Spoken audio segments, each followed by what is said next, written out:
Drama की starting में हमें हमारी फीमेल लीड को देखते हैं जो अपनी स्कूटी से अपना चेकअप कराने अस्पताल जा रही होती है। हम देखते हैं उसके पीछे 3 बड़ी बड़ी गाड़ियां उसका पीछा कर रही होती हैं, लेकिन उनके अंदर उसके 3 बड़े भाई बैठे होते हैं। उनमें से पहला भाई बोलता है कि ज़रा स्कूटी ध्यान से चलाओ, ज़्यादा तेज़ मत दौड़ो। उसके बाद ली अस्पताल पहुंच जाती है और अपनी स्कूटी पार्किंग में खड़ी कर देती है।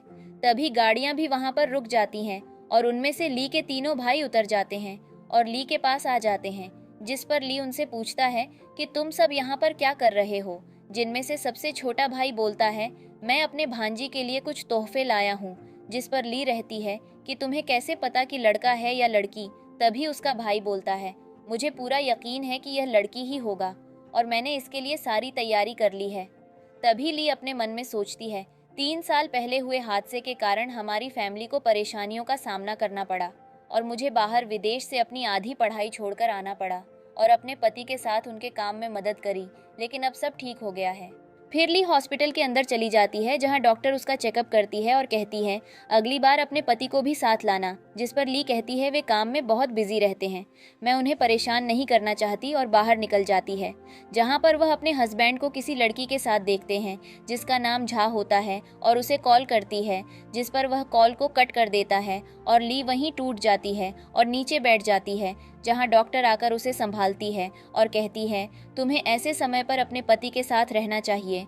फिर हमें सेन परिवार दिखाया जाता है जहां ली अपने घर वापस आ जाती है और वह देखती है सारा घर बिखरा पड़ा हुआ है। और फिर हम देखते हैं जहां सेन की बहन अपने कुछ दोस्तों के साथ खेल रही होती है और पार्टी कर रही होती है, जहां ली आकर उसे ये सब करने से रुकती है, जिस पर सेन की बहन उसे बोलती है, तुम अपने आप को क्या समझती हो, और यहाँ पर पिछले कई सालों से तुम फ्री में रह रही हो और फ्री का खा रही हो। जब मैं तुम्हें भाभी बोलती हूँ क्या तुम एक्साइटेड हो जाती हो। जिस पर ली बोलती है, मैं तुम्हारे भाई की वाइफ हूँ और मैंने तुम्हें हमेशा अपनी बहन की तरह ट्रीट किया है, जिस पर तुमने मेरे साथ यह किया। जिस पर सेन की बहन कहती है, मेरा भाई तुम्हें बहुत जल्द डिवोर्स दे देगा और तुम्हें तुम्हारी जगह वापस भेज देगा। और तभी वहाँ पर ली का हस्बैंड आ जाता है और साथ में झा भी होती है और उसका लड़का भी घर में आते ही बच्चा डैड बोलता, जिस पर झा बोलती है, मैंने तुम्हें कितनी बार समझाया है, बाहर वालों के सामने सैन डैड बुलाया करो, ना कि डैड। जिसे देखकर ली पूछती है, यह कौन है। जिस पर सैन की बहन आकर बोलता है, ये भाई की बचपन की सबसे अच्छी दोस्त है और अब यह यहाँ पर रहा करेगी। जिस पर सैन उसे धमकता है, जिस पर उसकी बहन बोलती है, ये ली मुझे बिल्कुल भी पसंद नहीं है। तभी झा बोलती है, तुम्हें गलत फहमी हुई है, मेरा सैन के अस्पताल में ट्रांसफर हुआ है और मैं इस शहर में नई हूँ और मेरे पास अभी तक कोई घर नहीं है। और फिर वह सेन की बहन को कुछ तोहफे देती है जिससे उसकी बहन खुश हो जाती है। फिर सेन बोलता है, यह बच्चा और झा कुछ समय तक हमारे घर में रहेंगे और तुम्हें ज्यादा सोचने की जरूरत नहीं है। जिस पर ली बोलती है, मैं ऐसा कुछ भी होने नहीं दूंगी क्या, मैं अब मान लूं कि अब से तुम इसके साथ रहोगे।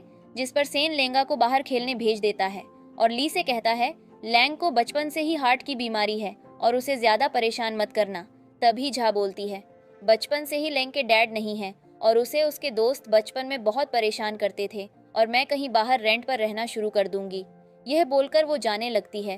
तभी सेन उसे रोक लेता है और ली को बोलता है, मैं तुम्हें सब कुछ समझा दूंगा। जिस पर ली सेन को बोलती है, अब तुम अपने नए परिवार के साथ रहो। ऐसा बोलकर वह वहां से चली जाती है। तभी बच्चा जाकर ली को रोक लेता है और उससे कुछ बात करता है और बात करते वक्त वह सीढ़ियों से नीचे गिर जाता है और चिल्लाकर सबको बुला लेता है और कहता है, ली ने मुझे नीचे गिरा दिया। जिस सेन ली पर बहुत चिल्लाता है, तुमने अपनी हद पार कर दी है। जिससे ली कहती है, ये बच्चा झूठ बोल रहा है। और तभी झा बच्चे को बेहोश होने का इशारा करती है, जिससे बच्चा अपनी आंखें बंद कर लेता है और सेना उस बच्चों को अस्पताल ले जाने लगता है। तभी ली उसका पैर पकड़ती है और सेन उसे इग्नोर करते हुए वहां से चला जाता है। फिर हमें दिखाते हैं ली अपने भाई को कॉल करती है और उसके चारों तरफ बहुत सारा ब्लड होता है। तभी उसके तीनों भाई उसे अस्पताल ले जाते हैं। ली बहुत जोर से चिल्ला रही होती है और अपनी माँ को याद करती है। तभी उसका भाई बोलता है, हम सब तुम्हारे साथ हैं, तुम्हें अपने बड़े भाई पर विश्वास है ना। और वह अंदर ऑपरेशन रूम में चली जाती है। फिर वहां नर्स आती है और पूछती है, लड़की का हस्बैंड कौन है, उनको इन पेपर पर साइन करने होंगे। तभी उनमें से छोटा भाई सेन को कॉल करता है, जिसे सेन कट कर देता है। फिर ली का भाई नर्स से पेपर लेकर उस पर साइन कर देता है और दूसरी तरफ सेन को दिखाते हैं जहां वह ली के बारे में चिंता कर रहा होता है और उसे एक कॉल करने के लिए जाता है, लेकिन जाओ उसे वहां रोकने के लिए बहाने करने लगती है। सेन की जब नर्स से बात होती है तो उसको पता चलता है कि यहाँ पर ली नाम की लेडी भी एडमिट है, जिससे वह समझ जाता है कि ली उसकी वाइफ ही है। जिसके बाद वह जल्दी से उसको ढूंढने के लिए जाता है, वॉशरूम में पहुंच जाता है जिस रूम में ली थी, पर वह देखता है वहाँ पर बेड पर जो पेशेंट है उसका फेस कवर है, जिससे वह डर जाता है कि कहीं ली मर तो नहीं गई। उसे देखने के लिए उसके करीब जाता है, पर तभी एक आदमी आकर उसको रोक देता है और कहता है, ये मेरी माँ है। नर्स वहाँ पर आती है। सेन उससे पूछता है कि यहाँ पर जो पेशेंट थी वह कहाँ गई। इस पर नर्स से बताती है, उसके फैमिली मेंबर्स उसे यहाँ से ले गए, उसने किसी बड़े अस्पताल में शिफ्ट करवा दिया गया है। इसके बाद हम ली को उसे दूसरे अस्पताल में देखते हैं जहाँ पर उसके साथ उसका भाई था, और वह लेकर बच्चे को देखकर बहुत ही ज्यादा खुश हो रहा था। ऑन को बता रहा था कि वह फ्यूचर में उसके लिए क्या क्या करेगा। उसका भाई डॉक्टर से मिलने जाता है। इसी बीच वहाँ पर सेन आ जाता है। ली उसको देखकर थोड़ा सा शॉक होती है, बट उसकी बहुत ही ज्यादा गुस्सा आता है और वह उसके ऊपर चिल्लाते हुए कहती है, तुम्हारी हिम्मत कैसे हुई यहाँ पर आने की। जिस पर वह कहता है, मैं तुम्हारा हस्बैंड हूँ। पढ़ ली रहती है, बिल्कुल नहीं, जब मुझे जरूरत थी तब तुम नहीं आए, अब आने का क्या फायदा। जिस पर वह कहता है, मैं अपने बच्चे को देखने आया हूँ। पर ली उसकी बच्चे देखने नहीं देती और कहती हैं, मुझे तुमसे डिवोर्स चाहिए। यह सुनकर सेन को बहुत ही ज्यादा गुस्सा आता है और वह ली चिल्लाना शुरू कर देता है। वह लिखो बहुत ही ज्यादा खरी खोटी सुनाते हैं और कहता है, मैं किसी भी कीमत पर तुम्हें तलाक नहीं दूंगा। लेकिन ये कहती है, मुझे किसी भी कीमत पर तुमसे डिवोर्स चाहिए। जिस पर सेन कहता है, अगर मैं तुम्हें डिवोर्स दे दिया तो तुम कहाँ पर जोगी जी। पर वह कहती है, मेरे पास मेरे भाई हैं और मैं उन्हीं के साथ रहूंगी। पर सीन उसको डिवोर्स देने से इनकार करता है और कहता है, मेरे साथ अभी यहाँ से चलो। उसका हाथ पकड़कर खींचना लगता है, पर तभी यहाँ पर लिखा भाई आ जाता है और सेन को उससे दूर करता है। और वह सीन पर चिल्लाते हुए कहता है, जब हमने तुम्हें बुलाया तब तुम नहीं आए, अब तुम्हारे आने का कोई फायदा नहीं। यहाँ पर ली के भाई और सेन का काफी गंदे वाला बहस होता है, क्योंकि लिखा भाई चाहता था कि सेन वहाँ से चला जाए, बट सीन जाना नहीं चाहता था। ली अपने भाई से कहती है, मैं इसे डिवोर्स लेना चाहती हूँ क्योंकि उसने मुझे चीट किया है। जिस पर सिम चिल्लाते हुए कहता है, मैंने चीट नहीं किया। जिस पर लिखा भाई उसको एक जोरदार पंच मारता है और कहता है, चुपचाप मेरी बहन को डिवोर्स दे दो। और इसके बाद हम इन दोनों को डिवोर्स ऑफिस में देखते हैं, जहां पर ऑफिसर पूछता है कि क्या आप सच में डिवोर्स लेना चाहते हैं। जिस पर तुरंत ली हाँ बोल देती है, पर सेन हाँ बोलने में हिचकिचाता है। बट फाइनली इनका डिवोर्स हो जाता है। ये लोग यहाँ से जाने लगते हैं। तभी यहाँ पर झा आ जाती है और वह बहुत ही ज़्यादा खुश थी कि सेन का डिवोर्स हो गया है। यहाँ पर कुछ लोग बैठे थे जो इनका तमाशा देख रहे थे, और वह लोग आपस में बात करते हैं कि आदमी कितना ज़्यादा बुरा है, किसकी पहले से वाइफ थी और ये एक दूसरी वाइफ भी ले आया। ये सारी बातें सुनकर सेन को बहुत ही ज़्यादा बुरा लगता है और गुस्सा भी आता है। सेन की बहन ली से कहती है, क्योंकि अब तुम्हारा तलाक हो चुका है तो अब तुम्हें इतना ज़्यादा घमंड दिखाने की ज़रूरत नहीं है, क्योंकि तुम्हारे पास में तो घर है और ना ही तुम्हारे पास पैसा है, और अब तो से ग्रुप भी तुम्हें सपोर्ट नहीं करेगा। जो भी कहती है सही कहा, कोई उम्मीद मत रखना कि तुम्हें से ग्रुप सपोर्ट करेगा या तुम्हें रहने के लिए कोई घर देगा या तुम्हें कुछ पैसे मिलेंगे, क्योंकि जो तुमने किया है तुम्हें कुछ भी नहीं मिलेगा। जिस पर ली रहती है, मुझे तुम लोगों की कोई भी ज़रूरत नहीं है, मेरे पास वैसे भी बहुत कुछ है।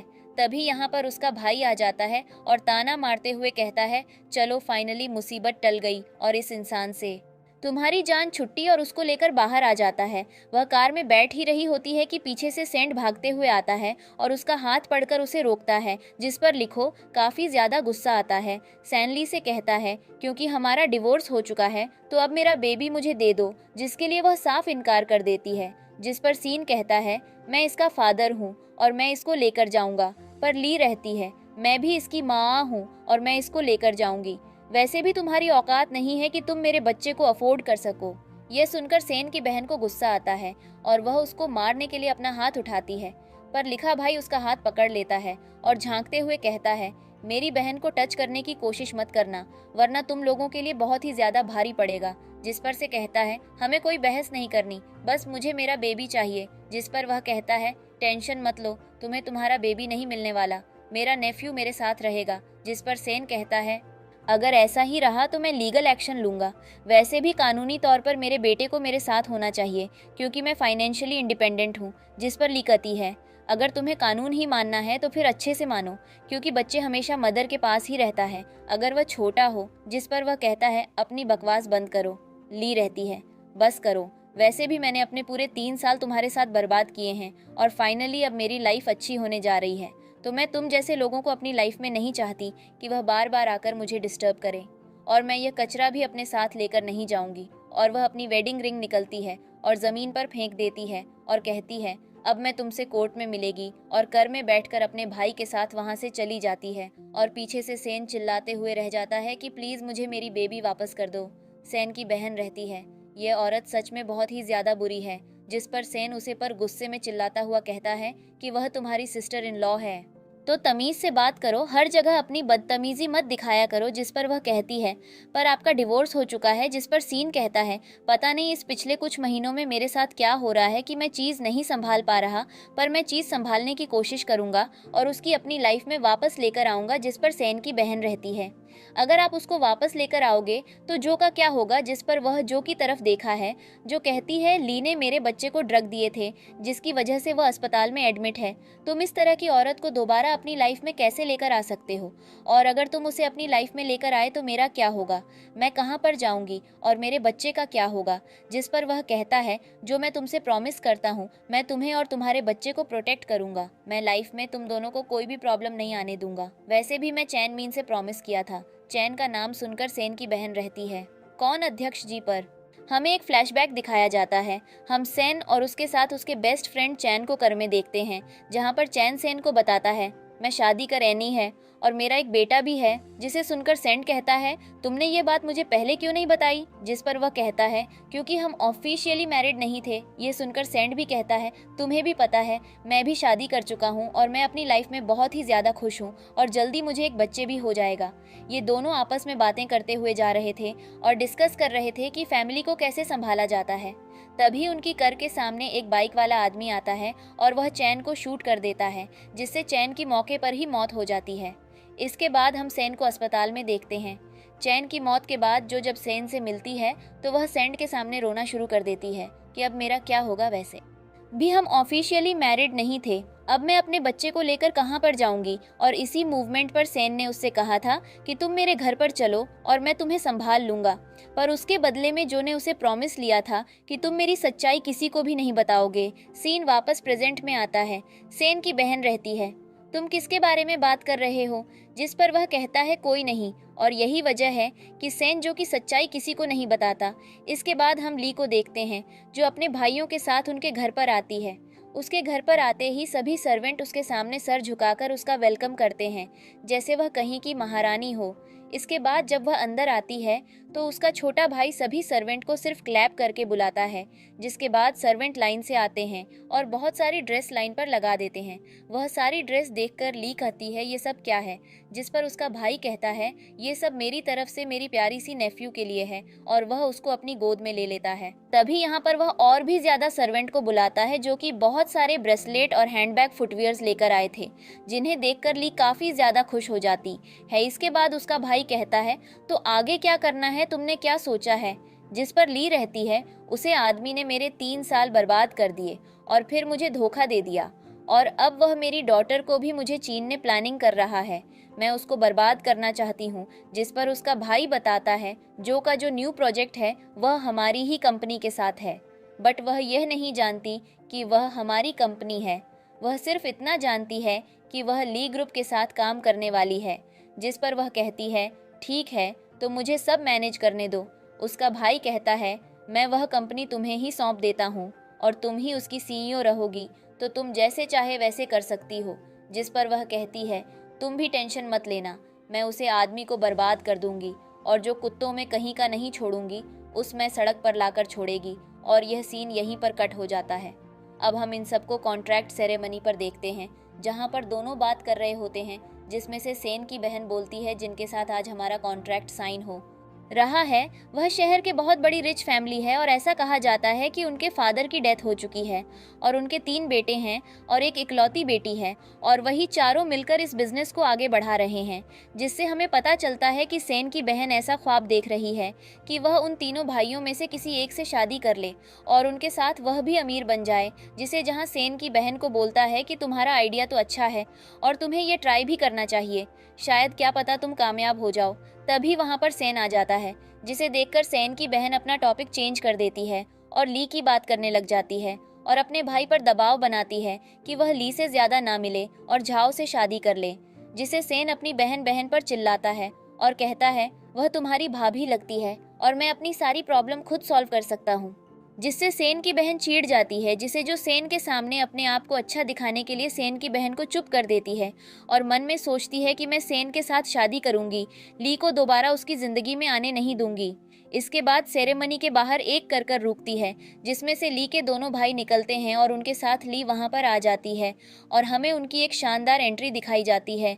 ली के अंदर आने से वहां पर खड़े ये तीनों उसे देखकर शॉक हो जाते हैं कि ये यहाँ पर क्या कर रही है, जिससे सेन की बहन ली पास आकर रहती है कि तुम जैसी लड़की इतने बड़े फंक्शन पर यहाँ क्या कर रही है, और उसे बुरा भला बोलना शुरू कर देती है, जिससे सेन वहां पर आता है और दोबारा से अपनी बहन पर चिल्लाता है, जिस पर जाकर बोलता है कि आज मेरा कॉन्ट्रैक्ट साइन है और इस अच्छे मौके पर तुम यहाँ पर क्या कर रही हो, क्या तुम इसको बर्बाद करने आई हो, जिस पर ली हंसती है और उन सब का मजाक उड़ाती है।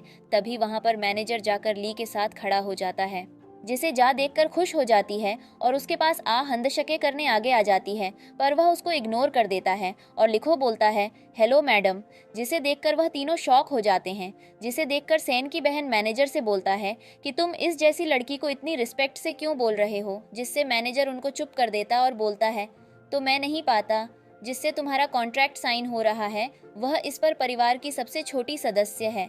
तभी ये तीनों सोचते हैं कि ये झूठ बोल रही है और हमको फंसा रही है, हमारे साथ कोई गेम खेल रही है, जिस पर ली बोलती है क्या तुम्हारे पास कोई इनविटेशन है, वैसे देखने से तो तुम गरीब लगते हो। तभी हमें जाकर फ्लैशबैक दिखाई जाता है, जहाँ पर वह मैनेजर की चापलूसी कर रही होती है, जिससे हमें पता चलता है कि उसकी इनविटेशन कैसे मिला, और वह लिखो इनविटेशन दिखा देती है। अर्ली इनविटेशन को देखकर हल्की सी शॉक हो जाती है और इसको पकड़कर आगे बढ़ जाती है। तभी सेन की बहन ली की हरकतें देखकर चिढ़ जाती है और उसके पीछे जाकर उसका हाथ पकड़ लेती है कि तुम्हारी हिम्मत कैसे हुई हम सबको ऐसा बोलने के, जिससे ली उसका हाथ झटक कर अपने हाथ बालों में मारती हुई बोलती है कि तुम अपनी हैसियत में रहो, तुम्हारी हिम्मत कैसे हुई मेरा हाथ पकड़ने, फिर वहां जा चुपचाप आती है और ली से बोलती है तुम इतनी ज्यादा कैसे अकड़ रही हो, अभी अभी तुम्हारी लड़की हुई है, क्या तुम्हें उसकी सेफ्टी के बारे में चिंता नहीं है, वह अकेली घर पर है और उसके साथ कुछ भी हो सकता है, जिससे लिखो गुस्सा आ जाता है। वह जहाँ को एक चांटा मरती है और वहाँ पर रख गिलास को तोड़कर उसका टुकड़ा उसके गले पर रख देती है और बोलती है अपनी गंदी जुबान से मेरी बेटी का जिंदगी में कभी नाम मत लेना, वरना मैं तुम्हें मार डालूंगी। जी से देखकर सेन आता है और ली से बोलता है तुम यह सब क्या कर रही हो, तुम यहाँ पर परेशानी बढ़ा रही हो, तुम घर क्यों नहीं चली जाती, जिस पर ली सेन से कहती है कि तुम अपनी इस बेवकूफ औरत से क्यों नहीं पूछते, इसने मेरी बेटी बारे में अभी क्या बोला है, जिसे जहाँ रहती है मैंने ऐसा कुछ नहीं कहा, ये जानबूझकर मुझे सिर्फ मारना चाहती है, मैंने तो सिर्फ इतना कहा था कि तुम सेरेमनी से क्यों नहीं चली जाती। जिस पर ली गुस्सा आता है और इसे देखती है कि यह कैसे झूठ बोल रही है, जिस पर सैन कहता है जल्दी झाओ से माफी मांगो, जिस पर ली उससे माफी मांगने से इनकार कर देती है। तभी वहां पर अचानक डायरेक्टर आ जाता है और उन सब से कहता है कि तुम सब यहाँ पर इतना शोर क्यों मचा रहे हो, क्या तुम्हें पता है तुम जहाँ खड़े हो वह जगह किसकी है, यहाँ के ओनर कौन है, यहाँ के ओनर इस शहर के सबसे रिच फैमिली में आते हैं, क्या तुम यह सब जानते हो। तभी जहाँ डायरेक्टर के पास भागकर जाती है और बताती है कि यह लड़की कब से यहाँ आकर अपने आप को ओनर बता रही है और हम सबको परेशान कर रही है और हमारी सेरेमनी खराब कर रही है, जिस पर डायरेक्टर ली से चिल्लाता है कि तुम कौन हो और यहाँ पर क्या कर रही हो, ये सब तमाशा क्यों मचा रही हो जी। जिसे देखकर सेन को गुस्सा आता है और वह आगे बढ़ने लगता है। तभी से उनकी बहन उसे रोक देती है कि आप यहाँ पर हमारा कॉन्ट्रैक्ट साइनिंग का काम बिगड़ दोगे, जिस पर डायरेक्ट ली से बार बार पूछता है कि तुम कौन हो और यहाँ बिल्डिंग में एंट्री कैसे करें, जिस पर से तभी बोलता है कि ये मेरी वाइफ है और ये बस यहाँ से जाने वाली है, आप इस पर ऐसे चिल्ला नहीं सकते। तभी डायरेक्टर को एक कॉल आती है, जिस पर दूसरी तरफ से बताया जाता है कि आज उन चारों में से सबसे छोटा ओनर आज वहां की सेरेमनी को अटेंड करेगा, जिसे सुनकर डायरेक्टर शॉक हो जाता है और ली की तरफ देखकर बोलता है क्या उन चार में से वह चौथी तुम हो, जिसे सुनकर झांसी के सामने आकर बोलता है कि यह कैसे हो सकता है, ये तो एक गरीब परिवार की लड़की है और यह कि ऑनर कैसे बन सकती है। तभी डायरेक्ट अपने गॉड्स को बुलाता है और ली को पीटने के लिए बोलता है। गॉड्स जाकर ली को पकड़ने लगते हैं और जैसे ही वह करने वाले होते हैं तभी ली के दो भाई वहां पर आ जाते हैं और वह सब उनको देखकर शॉक हो जाते हैं। वह दोनों कहते हैं किसकी हिम्मत हुई इसको टच करने की। डायरेक्ट उनको देखकर उनके सामने अपना सर झुकाता है, पर वह उसे इग्नोर करते हुए जल्दी से लेकर पास जाते हैं और कहते हैं, किसने तुम्हें इस तरह से परेशान किया। सेन भी वहीं पर खड़ा था। उसका एक भाई सेन को धक्का देता है और कहता है, मेरी बहन से दूर रहो, समझ नहीं आता। जिस पर डायरेक्टर सोचता है, ये तो सच में उनकी बहन है और मैं इसी के साथ पंगा ले लिया। तभी वहाँ पर कुछ वर्ल्ड क्लास मेडिकल टीम आती है, जिससे हमें पता चलता है कि ये प्रोजेक्ट मेडिसिन से जुड़ा हुआ है। और वह सब डॉक्टर आकर ली को आकर मैडम बोलते हैं, जिससे हमें पता चलता है लीबिया एक सर्जन है जिसे अब रोड से मेडिकल में पढ़ाई की हुई है। यह सब देखकर सेन की बहन उनमें से एक डॉक्टर से पूछता है कि आप आकर इस लड़की को मैडम क्यों कह रहे हैं, यह तो एक झूठी और फरोड़ी औरत है। अपनी मैडम के लिए ऐसे शब्द सुनकर उस डॉक्टर को गुस्सा आ जाता है और वह सेन की बहन को एक चांटा मार देता है, जिससे सेन की बहन को गुस्सा आ जाता है और वह कहती है ये सही नहीं हुआ। तभी सेन ली के पास आ जाता है और कहता है, ये सब क्या चल रहा है और तुमने मुझे इसके बारे में पहले कभी क्यों नहीं बताया। मुझे इन सब का एक्सप्लेन चाहिए जिस पर लिखा।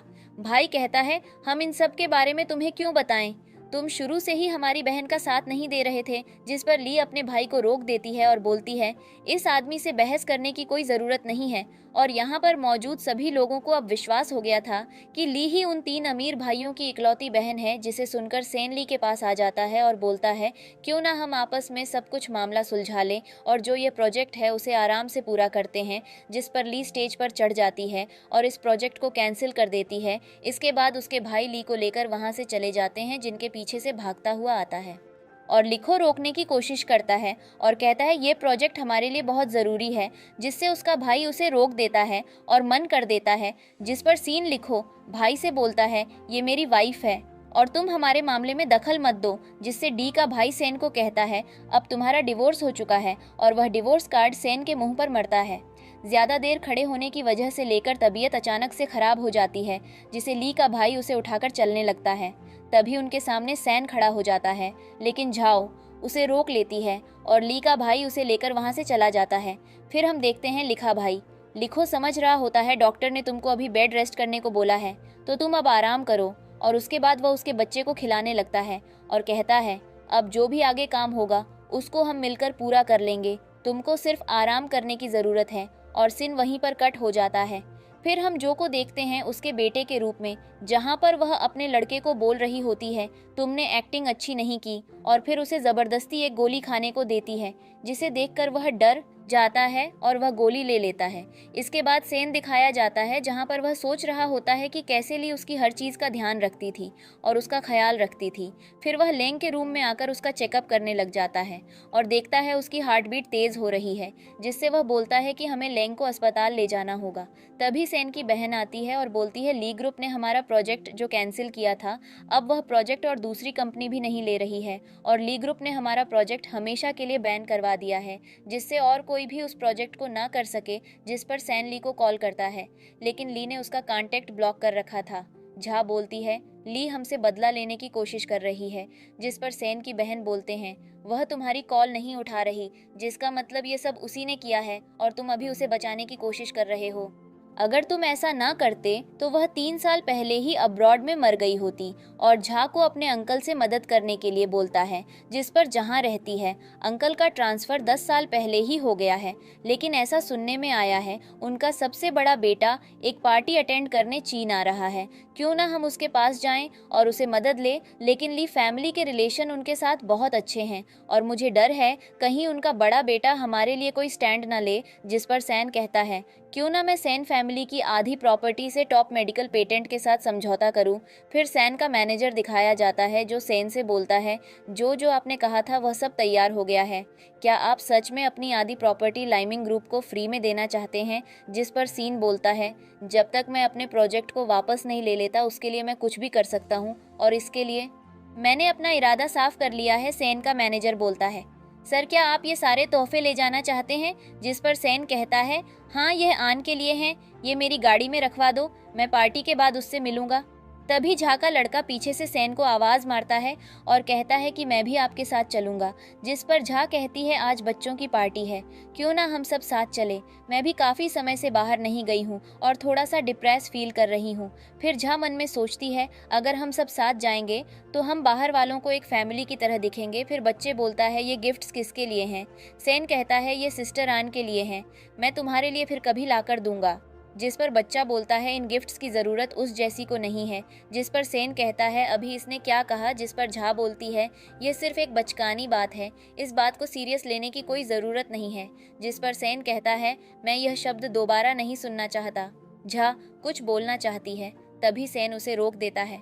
बस अब बहुत हो गया, जैसे ही मैं अपना प्रोजेक्ट वापस ले लूँगा मैं एक घर खरीद लूँगा, बस आज का इंतज़ार करो, फिर हम सब वहाँ जाकर रहने लगेंगे। और ऐसा कहकर वो वहाँ से चला जाता है। फिर झा अपने लड़के से कहती है कुछ अच्छी परफॉर्मेंस दिखाओ, तभी मैं तुमको अपने आप को माँ कहलाने दूंगी। फिर हमें अगले सीन में दिखाया जाता है ली अपनी बेटी का बर्थडे सेलिब्रेट कर रही होती है। तभी वहाँ उसकी एक नौकरानी आती है और कहती है यहाँ पर सीन और उसके साथ कुछ लोग तो फिर लेकर आए हैं, क्या आप चाहती हैं कि वह अंदर आ जाए? तभी लिखा भाई मना कर देता है, लेकिन ली उन्हें अंदर आने देती है और कहती है आज का बहुत बड़ा दिन है और वैसे भी वह उसका पिता है तो उन्हें आने देते हैं। जहां जाकर सेन को पता चलता है कि उसकी लड़की की है, पार्टी किसी और ने अरेंज की है, तो वह जाकर ली पर गुस्से से चिल्लाता है कि किसी और के घर में और किसी अनजान आदमी ने मेरी बेटी की पार्टी अरेंज की है। जिससे ली चिल्लाकर कहती है कि यह सब तो तुम्हें अरेंज करना चाहिए था और अब तुम यहाँ पर आकर चिल्ला रहे हो, तुम्हें एक पिता का फर्ज निभाना चाहिए था। क्या मेरी बेटी है, ये डिजर्व नहीं करती या सिर्फ तुम्हारा लेंग डिजर्व करता है? तभी झाली से बोलती है सेन को ब्लेम मत करो, क्या तुम्हें लगता है यह तुम्हारी और तुम्हारी बेटी की परवाह करता है? तभी झा का लड़का बोलता है मेरे डैड ने कहा है जैसे ही मैं प्रोजेक्ट ले लूंगा फिर हम सब साथ में रहने लग जाएंगे। जिसे सुनकर ली बोलती है तो तुम यहाँ ऑन को देखने नहीं आए थे बल्कि प्रोजेक्ट के लिए आए थे। फिर से झा का लड़का बोलता है हम सब साथ रहने लगेंगे और मेरे डैड ने कहा है मैं सेन फैमिली का सबसे प्रेशियस यंग बच्चा हूँ। जिस पर ली कहती है सेन क्या तुम यहाँ पर ये सब कहने आए थे? मुझे तो लगा था कि तुम यहाँ अपनी बेटी के लिए थोड़ी ईमानदारी दिखाने आए थे, मुझे तुमसे ये उम्मीद नहीं थी। अब बस बहुत हो गया, तुम अपने आदमियों को लो और यहाँ से दफा हो जाओ। ली का भाई अपनी एक नौकरानी से कहता है। बच्चा उठ जाता है। फिर ली रहती है वीडियो को चालू करो, जिसमें हम देखते हैं जब नौकरानी बच्चों को अंदर ले जा रही थी तब लेंग उनके पीछे जा रहा था, लेकिन आगे की कोई वीडियो नहीं मिलती जिसे झा बच जाती है। लेकिन ली उस बच्चे के हाथ में ग्रेप्स का जूस देख लेती है, जिसे देखकर झा बचने का नाटक करने लगती है और कहती है मैं अनाथ और विधवा, जिसे तुम धमका और डरा रहे हो। फिर ली कहती है हम तुम्हारे खिलाफ पुलिस स्टेशन में शिकायत करेंगे और तुम्हारे बेटे को बाल कारागार में डलवा देंगे। ये सब देखकर सेन गुस्से से पागल हो जाता है और झा पर चिल्लाता है तुम मेरी बेटी के साथ ऐसा कैसे कर सकती हो? मैं हमेशा से तुम्हारी मदद की है, तुम मेरे साथ ऐसा कैसे कर सकती हो? फिर ली का बड़ा भाई झा को अपने गार्ड से उसे पकड़ने के लिए बोलता है। फिर से ली के बड़े भाई से बोलता है मैं अपनी आधी प्रॉपर्टी के बदले वह प्रोजेक्ट लेने आया था, लेकिन ली का बड़ा भाई साफ मना कर देता है और कहता है तुम इसके लायक नहीं हो और हमारी फैमिली से दूर रहो। तभी ली बोलती है मैं सिर्फ 2 कंडीशन पर जो आज हुआ वह भूल सकती हूँ।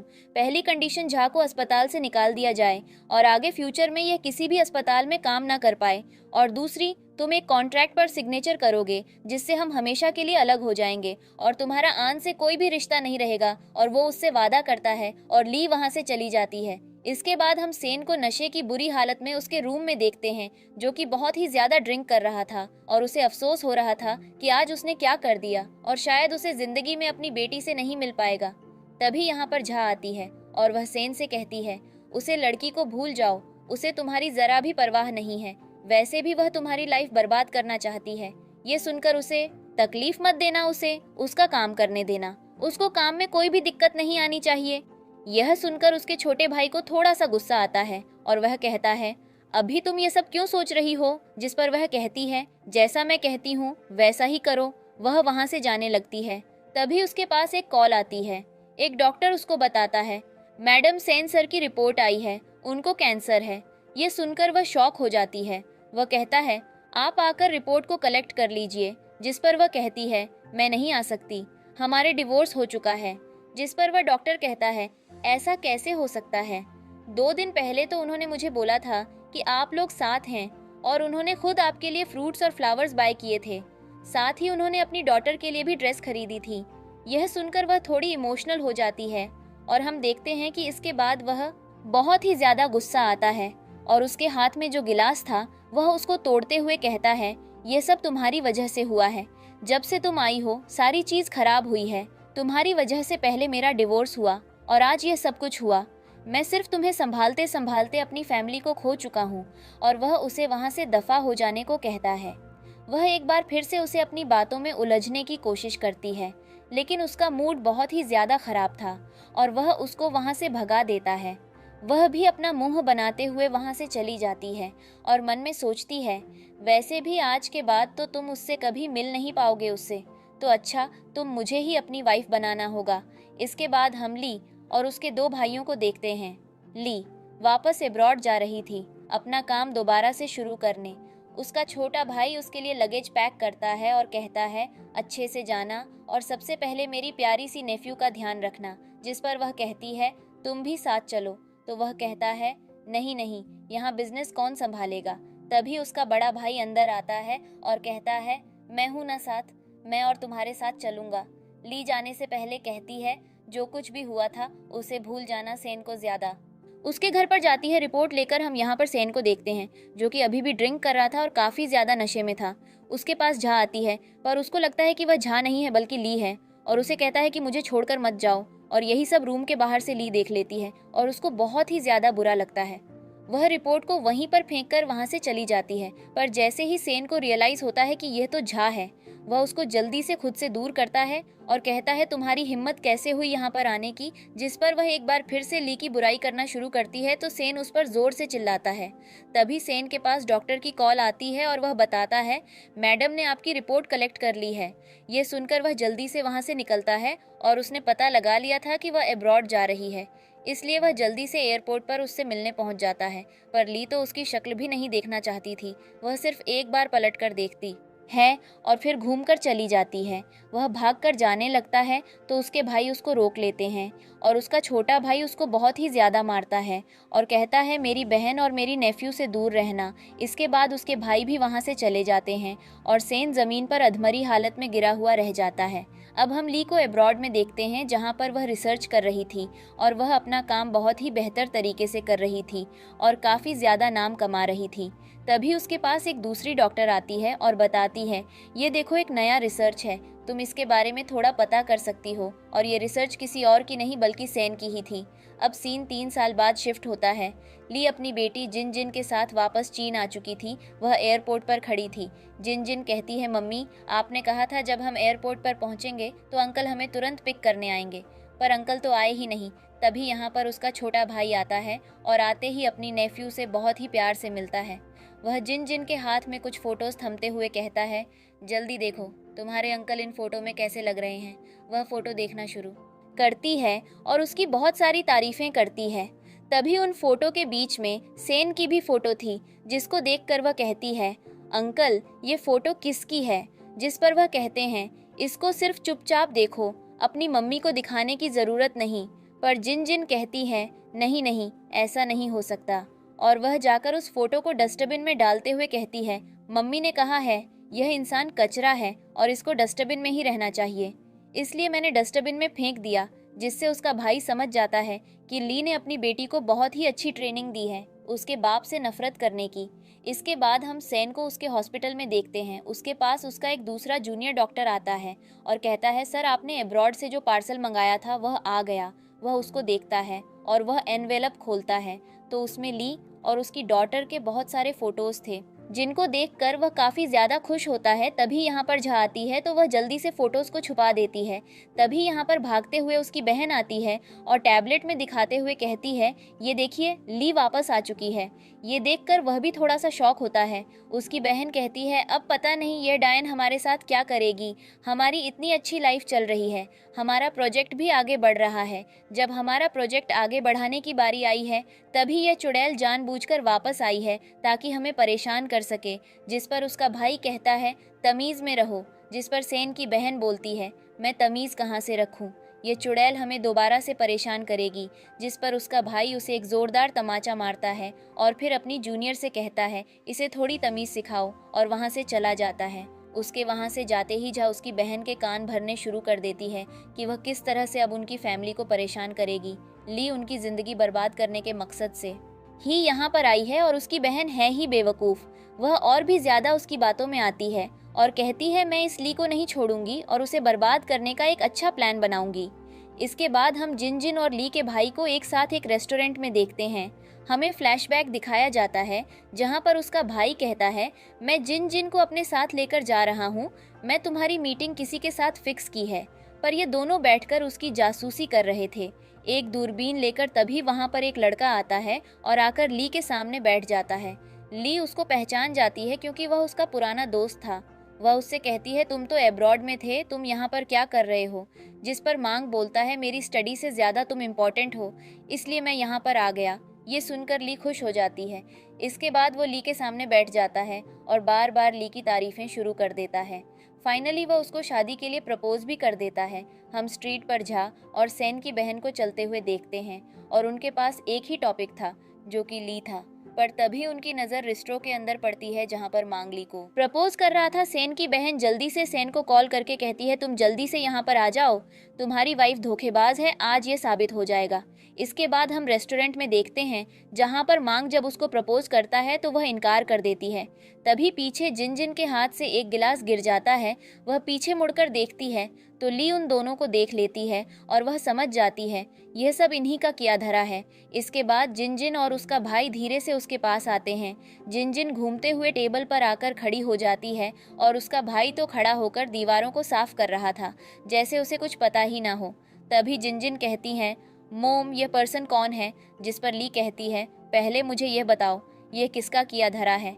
जिस पर यह मामा भांजी दोनों एक दूसरे की तरफ इशारा करते हैं कि यह इनका प्लान है। जिस पर जिन जिन जल्दी से जाकर मांग का हाथ पकड़ते हुए कहती है मम्मी ये डैड मुझे पसंद है। जिस पर ली कहती है मिसबिहेव मत करो। पर जिन जिन कहती है नहीं, मुझे यही डेट चाहिए, आप जल्दी से इसे शादी कर लीजिए। ली उसको पकड़ने के लिए जब भी खड़ी होती है तो वह बाहर की तरफ भागती है और एकदम से सेन से टकरा जाती है। सेन पहली नज़र में अपनी बेटी को पहचान जाता है। ली अपनी बेटी को अपने पास बुला लेती है और अपने भाई से कहती है इसे यहाँ से लेकर जाओ। तभी वहाँ पर झा भी आ जाती है। ली का भाई जिन जिन को वहाँ से लेकर चला जाता है। इसके बाद हम ली, मांग, सेन और झा को आमने सामने बैठे हुए देखते हैं। मांग धीरे से ली से कहता है ये आदमी कौन है? जिस पर ली बहुत जोर से बोलता है ये मेरा एक्स हस्बैंड है। जिस पर मांग हंसते हुए सेन कहता है हेलो एक्स हस्बैंड, और वह झा की तरफ देखते हुए कहता है आप ज़रूर एक हस्बैंड की बड़ी बहन होगी। ये सुनकर ली के मुंह से पानी ही बाहर आ जाता है क्योंकि वह पानी पी रही थी और उसकी काफ़ी हंसी आती है। वह कहती है मुझे वॉशरूम जाना है और वहाँ से चली जाती है। उसी के पीछे पीछे झा भी वॉशरूम चली जाती है। उनके जाने के बाद सेन मांग से कहता है क्या तुम दोनों साथ में हो? जिस पर मांग उसको चढ़ाते हुए कहता है ये तुम खुद से क्यों नहीं पहुँचते? हम दोनों को देखकर क्या लगता है? जिस पर वह कहता है बकवास बंद करो। तभी पीछे बैठे हुए एक कपल में से लड़की जोर से चिल्लाती है तुम बहुत ही ज़्यादा पागल हो। जिस पर सेन कहता है ये देखो रिलेशनशिप ऐसे होते हैं। जिस पर वह कहता है तुम हमसे जल रहे हो। जिस पर सेन कहता है बिल्कुल नहीं, मैं सिर्फ बता रहा हूँ एक हस्बैंड वाइफ का रिलेशन ही अच्छा होता है। पर तभी वह लड़की पीछे से दोबारा चिल्लाती है तुम एक बहुत ही बुरे पति हो, मैं तुमसे शादी करके अपनी लाइफ खराब कर ली। जिस पर मांग हंसते हुए कहता है ये लोग देख लो रिलेशनशिप, हस्बैंड वाइफ का रिलेशनशिप बहुत बेकार होता है। अगर हस्बैंड तुम्हारे जैसा हो और यहाँ पर ये दोनों एक दूसरे को तने कस रहे थे। हम अंदर वॉशरूम का सीन देखते हैं जहाँ पर झाली से कहती है तुम दोबारा क्यों आए हो? जिस पर ली रहती है तुम्हें मुझसे क्या लेना देना, अपने काम से कम रखो। पर वह उसका हाथ पकड़कर कहती है हो सके तो सेंस से दूर रहना। जिस पर ली उसकी एक जोरदार तमाशा मरती है और कहती है मुझे तुम लोगों में कोई इंटरेस्ट भी नहीं है, और वहाँ से बाहर आ जाती है। बाहर हम मांग और सेन को देखते हैं। वह दोनों इस तरीके से बैठे थे कि सेन की उंगली मांग के सामने थी। मांग जैसे ही ली को आते हुए देखा है तो उसकी उंगली पड़कर अपनी आंख में मार लेता है और जोर से चिल्लाता है। ली जल्दी से भागकर आती है और सेन से कहती है ये तुम क्या कर रहे हो मेरे दोस्त के साथ? जिस पर सेन कहता है ये झूठ बोल रहा है, मैंने ऐसा कुछ भी नहीं किया। जिस पर मांग कहता है तुम्हें नहीं पटा ली, इसमें थोड़ी देर पहले मुझे थप्पड़ भी मारा है। ये सब सुनकर तो लिखो गुस्सा आ जाता है और वह उसको बहुत ही ज्यादा खरी खोटी सुनाकर मांग को अपने साथ लेकर वहां से निकल जाती है। से जल्दी से पीछे भाग कर जाता है और उसको रोकने की कोशिश करता है, पर लिकर में बैठ जाती है। मांग भी कर में बैठते हुए चुपचाप सेन की तरफ लूजर वाला इशारा करता है और चला जाता है। इसके बाद वह लिखो उसके घर पर ड्रॉप करता है और नीचे कहता है, मुझे माफ करना, मैं तुमसे झूठ बोला था। वह पूछता है, कैसा झूठ? इन दोनों को दूर से सेंट देख रहा था और वह देखते देखते पूरा फोकस इन पर डाल देता है और उसे विचार की कार्य पत्थर से टकरा जाती है और बेचारे की कर खराब हो चुकी थी। दूसरी तरफ वह ली को बताता है कि उसके हस्बैंड ने उसको मारा नहीं था, वह बस उसको थोड़ा सा परेशान करने के लिए ऐसा कर रहा था। जिस पर ली कहती है, कोई बात नहीं। वह ली को कुछ गिफ्ट देता है और ली घर के अंदर चली जाती है। इसके बाद हम ली को घर के अंदर देखते हैं। जिन जिन उसके पास आती है और कहती है, बाहर एक आदमी खड़ा है, वह कौन है? वह काफी देर से खड़ा हुआ है। वह विंडो से जाकर देखती है, वह और कोई नहीं बल्कि सेन होता है। जिसके बाद वह अपनी डॉटर को सुला देती है और सोचती है कि वह वहां पर क्या कर रहा है, पर बेचारा तो वहां इसलिए खड़ा था क्योंकि उसकी कर खराब हो चुकी थी और मैकेनिक अभी तक नहीं आया था।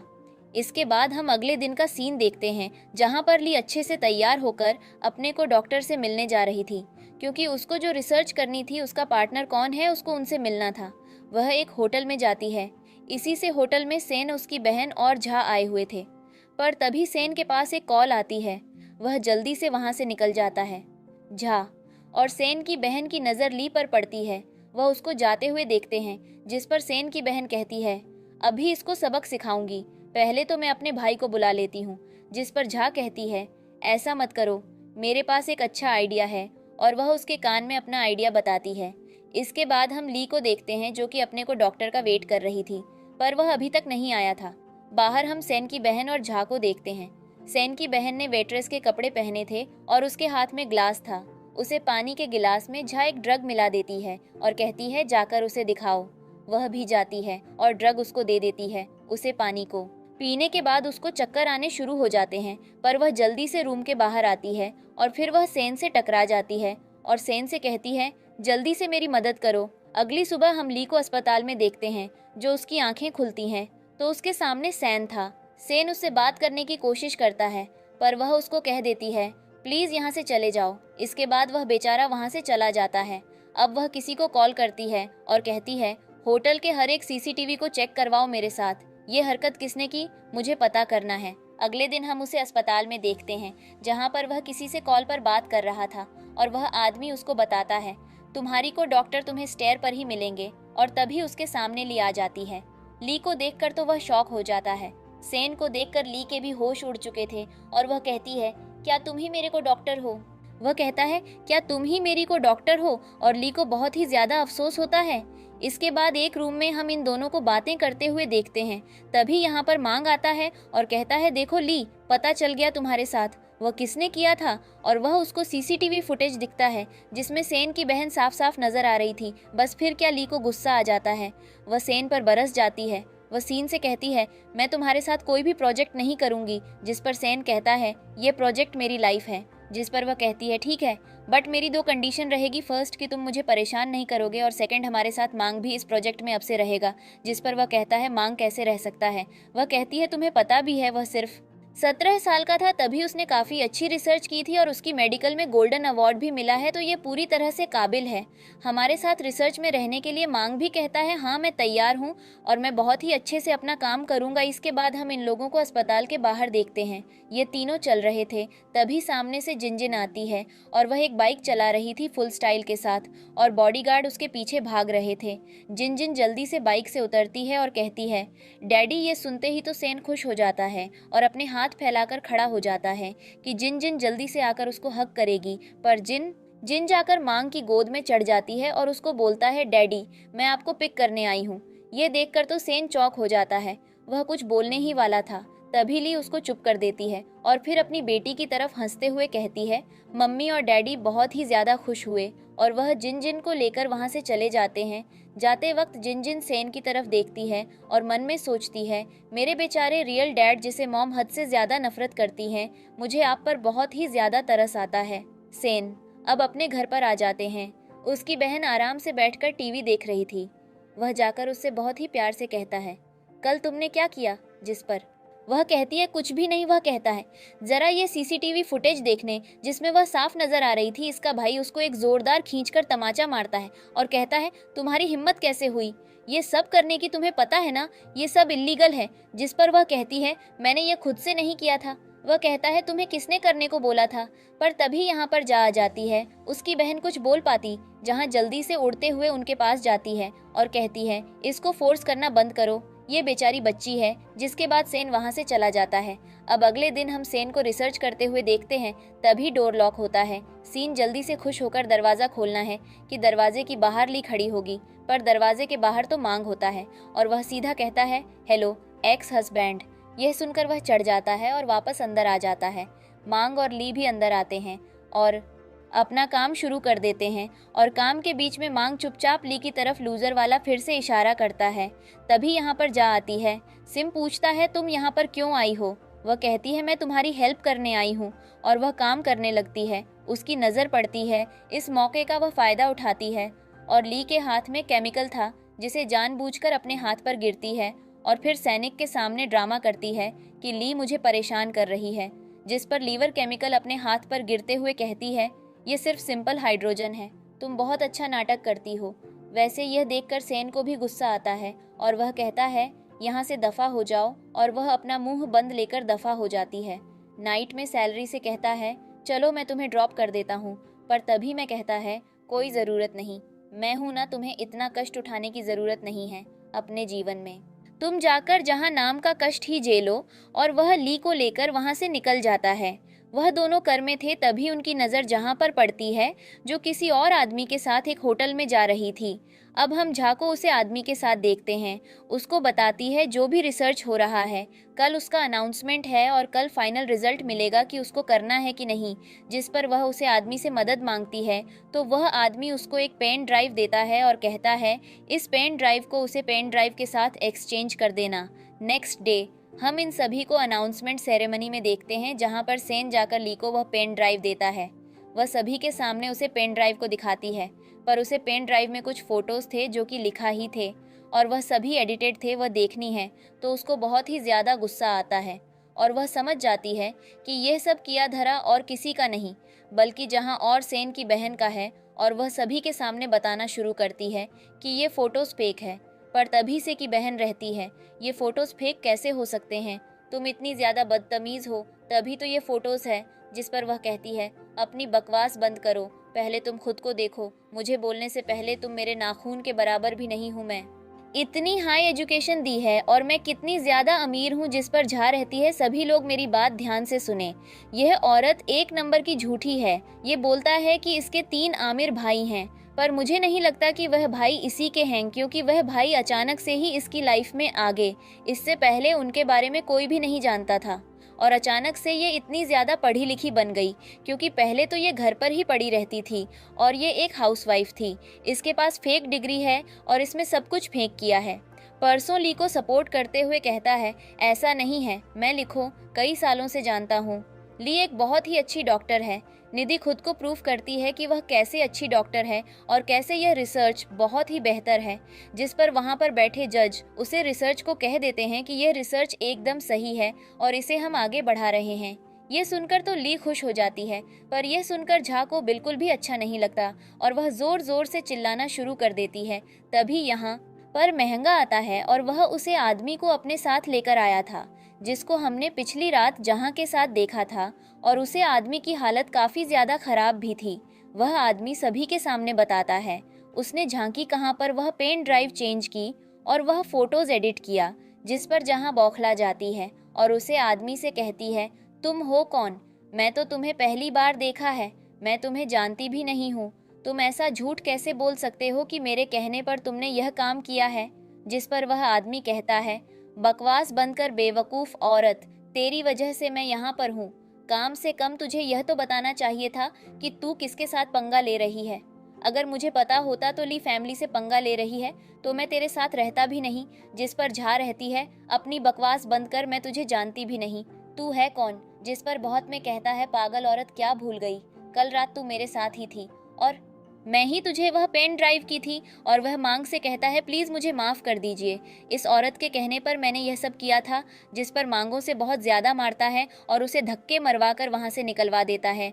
इसके बाद में सेन को डीएनए रिपोर्ट देते हुए कहता है, जहाँ का जो बच्चा है वह तुम्हारे दोस्त का नहीं है, बल्कि इसी आदमी का है जो अभी यहाँ पर पीट रहा था।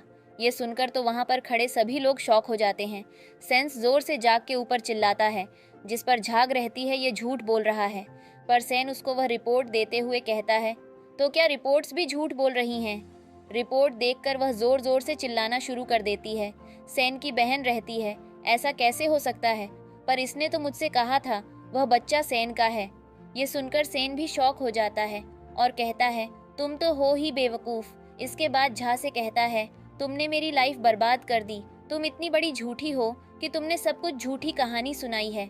तुमने मुझसे प्रॉमिस लिया कि मैं तुम्हारी सच्चाई किसी को न बताऊं, पर तुम दूसरों को झूठ बोल रही थी। मैंने तुम्हें सपोर्ट किया, मैंने तुम्हारे लड़के का भी कितना ध्यान रखा, पर तुमने ऐसा किया मैंने सोचा भी नहीं था। जिस पर प्लीज़ ज़ोर ज़ोर से हंसने लगती है और कहती है, तुम खुद बर्बाद आदमी हो, मैं तुम्हें क्या बर्बाद करूंगी? मुझे नहीं पता क्या कि तुम कैसे हो। मैं तुम्हें पिछले 3 सालों से देख रही हूँ। तुम एक नंबर की बेवकूफ़ हो। जिस पर मांगली के सामने रिपोर्ट फेंकता है, तुम सबसे बड़ी बेवकूफ़ हो। तुमने खुद के लिए अपने बेटे की लाइफ पर बात कर दी। अभी उसकी हालत ऐसी है कि वह कभी ठीक नहीं हो सकता। वह रिपोर्ट्स देकर ज़ोर ज़ोर से रोती है और फिर ज़ोर ज़ोर से हंसना शुरू कर देती है और उठकर ली से कहती है, यह सब तुम्हारी वजह से हुआ है। जिस पर ली उसको करने के लिए अपना हाथ उठाती है, पर सेन उसका हाथ पकड़ लेता है, जिस पर झा रहती है, देखा सेन अभी भी मुझे प्रोटेक्ट करता है। जिस पर ली भी गुस्से में सेन को घूमती है। सेन कहता है, इसको मारकर अपने हाथ गंदे मत करो, और वहीं एक जोरदार चांटा उसके मुंह पर मरता है और कहता है, तुम सच में एक पागल औरत हो, तुम बहुत ही घिनौनी हो। तभी मांग अपने आदमियों को बुलाता है और उसको वहां से बाहर टिकवा देता है। इसके बाद वह सेन की बहन से भी कहता है, तुमने मिश्री को ड्रग दिया है, तुम भी जेल। जो कि जिस पर वह कहती है, नहीं ऐसा मत करो, ये सब मैं झांकी कहाँ पर ही किया था। अब सीन शिफ्ट होता है। हम ली और सेन को देखते हैं जो कि ऑपरेशन थिएटर में जाते हैं जहाँ के लड़के का ऑपरेशन करने के लिए। और मांग ऑपरेशन थिएटर की हालत पर अफसोस, वह उसे बच्चों को बचा नहीं पाते।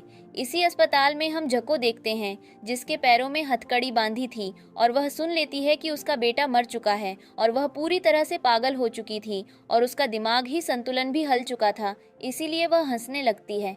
इसके बाद हम सेन को देखते हैं। उसको पता चलता है कि उसकी बेटी की तबीयत बहुत ही ज़्यादा ख़राब है और उसको बोन मैरो की ज़रूरत है। इसके बाद वह अपना टेस्ट करवाता है। रिपोर्ट आ जाती है। उसका जूनियर बताता है, सर आप बोन मैरो ट्रांसफ़र कर सकते हैं। बस फिर क्या था, हम देखते हैं ली अपनी बेटी के पास थी। यहाँ पर एक नर्स आती है और एक इंजेक्शन ड्रिप में डालने लगती है, पर लीव्स को नोटिस कर लेते और उसका हाथ पड़कर उसका जब मांस हटती है तो ये कोई और नहीं बल्कि जाती, और ये जेल से कैसे भाग कर आई हमें यह नहीं दिखाया गया। वह उसके साथ झगड़ा करना शुरू कर देती है।